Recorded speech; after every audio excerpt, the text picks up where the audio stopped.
So wait, you mean to tell me you never seen Star Wars? What the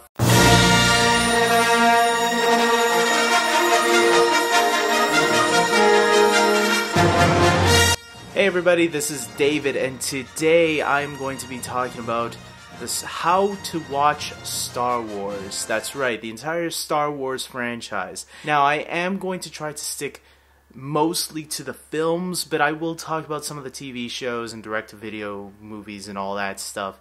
So you don't have to worry. If you really get into Star Wars, you can watch some of those things too. But this is really more for the films. But I am gonna add some of that extra stuff too, just in case. Yeah.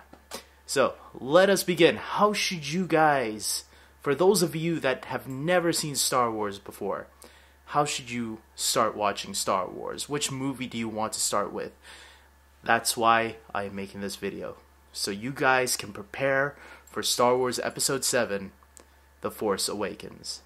So let us begin. Which movie should you start with? A lot of people will say start with Star Wars, the original movie, the one from 1977, from George Lucas, directed, produced, and written by George Lucas. And I agree. I say this is the one that you should start with, because the originals, there's a couple of twists here and there in those three original movies that it's better to have them be a surprise rather than have them spoiled in the prequels, which I'll get to later. Yes, I agree. Start with the originals, and that is Star Wars from 1977. Sometimes it's just simply called Star Wars. Sometimes it's called Star Wars Episode 4, A New Hope. That was the more newer title after they started doing the special editions and George Lucas was planning stages for the prequels. Sometimes it's just called Star Wars A New Hope. So it could be any of those titles. Usually it's just called Star Wars, plain and simple. But just in case you get confused, you can also add A New Hope to the title. And this is the one that introduces Luke Skywalker, Princess Leia, Han Solo. That's right, you'll see a young Harrison Ford in this, ladies. Young Harrison Ford. Every girl had a crush on him. Every girl probably still, every woman, your mothers probably still have a huge crush on him, even to this day. So then you want to get into Star Wars Episode 5, The Empire Strikes Back, or The Empire Strikes Back, or Star Wars The Empire Strikes Back. As long as The Empire Strikes Back is in the title, you get the idea where I'm going with these movies by now. And this is the one where there is a big twist in the film that is so iconic. A lot of people should know, but I'm not going to spoil it, just in case you haven't seen Star Wars. It's a good little... I'll be surprised if no one knows what this twist is. But yeah, I'm going to keep it non-spoiled. So that way, if you haven't heard about this little twist in this film that's so iconic that everybody should really know this by now. It should be like, even if you haven't seen the movie, you should know. I don't know. And yeah, I'm not going to spoil that. But for those of you that do need something to know which one this is the one where Luke is being trained by Yoda. He's kind of a little puppet character that was created by Jim Henson. So if he reminds you of a Muppet, that's the reason. Jim Henson, his company, was the one that created Yoda. And funny enough, Frank Oz, who does the voices of several Muppets, did the voice of Yoda for this movie and onwards. He's done a lot of all the films of Star Wars, and I think he's even guest starred on Star Wars Rebels. So, Empire Strikes Back is the second movie on your list. Then you have Return of the Jedi. Return of the Jedi is the final conclusion to the original trilogy, and is sort of, for now, the last one on your list, even if you go by the prequels first. Return of the Jedi is the one with those fuzzy little teddy bears called the Ewoks, which I hate the Ewoks. I don't know why, I just don't like them. And one of the big reasons why it kind of annoys me with this one is because, you know, if you go and watch the prequels, which I'm going to get there soon, the Empire is defeated by a bunch of Ewoks, pretty much. When you see this movie, you'll understand even more, and you'll see to the full extent. And then when you see the prequels, it will probably annoy you a little bit, but whatever. What's done is done. And this movie was supposed to be the last one at the time, or was it? So then we move on to the prequels, everybody. And now the prequels is where these ones, even though they're the more newer ones, these ones, the first one was released in 1999, called Star Wars Episode 1, The Phantom Menace. And this is the one where that devilish-looking guy, Darth Maul, who is badass, by the way, is in it, and he has that double-edged lightsaber, which is really cool. It's also the one that Liam Neeson is in, so that's really cool, and Liam Neeson is always badass, and he's one of the saving graces of this movie. It is also well known for the one movie that has Jar Jar Binks. It introduced Jar Jar Binks to Star Wars fans, and it's the character that everyone wants dead, and hopefully we'll never see Jar Jar Binks in a future Star Wars movie ever again. I'm going to admit it, I don't think Jar Jar Binks is that bad, but whatever. Okay, he's pretty bad. Then we move on to Star Wars Episode 2, Attack of the Clones, and this is the one that begins the Clone Wars, and it's a big waste of time because the Clone Wars only really starts at the very end of this film. It also introduces Jango Fett and a young Boba Fett. Boba Fett is actually in the original films, but he plays such a minor role that only hardcore Star Wars fans will really care who this character is. And if you're not a hardcore Star Wars fan who doesn't read the comics or the novels, you're gonna wonder, like, who is this kid and why should I care? So yeah, it's kind of a waste. But if you do pay attention to all the characters in all the movies, and if you go into the books and comics and all that, you'll know who Boba Fett really is and why he's such a fan favorite character. This is also the movie with Hayden Christensen, a fellow Canadian of mine, and I'll let you watch the movie and decide his skills as an actor. And then we move on to Star Wars Episode 3, Revenge of the Sith. This is the final one in the prequels, and the one that really brings closure to what the prequels were all about. And I can't say what, because it kind of goes back to Star Wars The Empire Strikes Back. So, well, it kind of goes back to all of them. The point is, this movie is the whole reason the prequels were made, because of the original movies, because of one specific character, and I don't want to ruin that until you watch the originals. So now that we got all the Star Wars movies out of the way, that's how you should watch them, okay? So Star Wars Episode 4, New Hope, Star Wars Episode 5, The Empire Strikes Back, Star Wars Episode 6, Return of the Jedi. Then you can move on to the prequels. If you really were engaged by the originals, then you can move on to the prequels, because the prequels aren't as well received as the original films are. So if the originals win you over, then it's worth checking the prequels out, which is Star Wars Episode 1, The Phantom Menace, Star Wars Episode 2, Attack of the Clones, and Star Wars Episode 3, Revenge of the Sith. Now, if you want to watch the full timeline experience, there are a few TV shows that could go along with it. Two really that really are in there, and I'll get into it right now. So if you're going to watch them in the order of the timeline of how the movie should be watched, how George Lucas wants you to watch them, you start obviously with Star Wars Episode 1, The Phantom Menace. You then move on to Star Wars Episode 2, Attack of the Clones. And this is where the first TV show comes in, Star Wars The Clone Wars. There's actually a movie that went to theaters, which is really just like 4 episodes put into one. So it's not really a movie, it's just like, think of it as the pilot for the TV show. And then the TV show comes out right after, which I think lasted 6 seasons.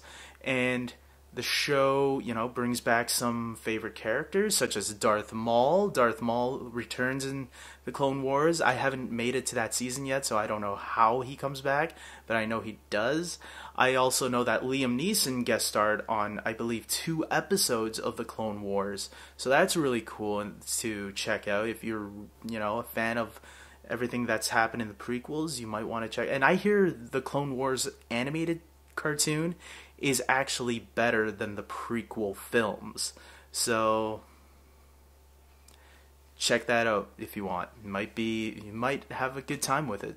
I should also mention that in the Clone Wars cartoon, some of the episodes are mixed up, but if you go to StarWars.com, there actually is a list of how the episodes should be viewed, because the episodes were aired out of order, who knows why, but for whatever reason, if you go to Google and Google it up, just type in how to watch Star Wars The Clone Wars, it will come up right away on the front page of Google. So, there you go. After you finish the Clone Wars TV series, you can go into Episode 3, Revenge of the Sith. And after Revenge of the Sith, we have Star Wars Rebels, which is the newest cartoon that's, I believe, on Disney XD right now. Now, I haven't seen Season 1. I've only seen the first 2 episodes because I've been very busy with other things. But yeah, Star Wars Rebels takes place between Episode 3, Revenge of the Sith, and Episode 4, the first original film. So it takes place between those 2 films. And it takes place, I believe, like 4 years before A New Hope. Because Episode 3 and Episode 4, I believe there is like a 20-year gap in between there. So that's why certain characters will be certain ages by the time you start Episode 4.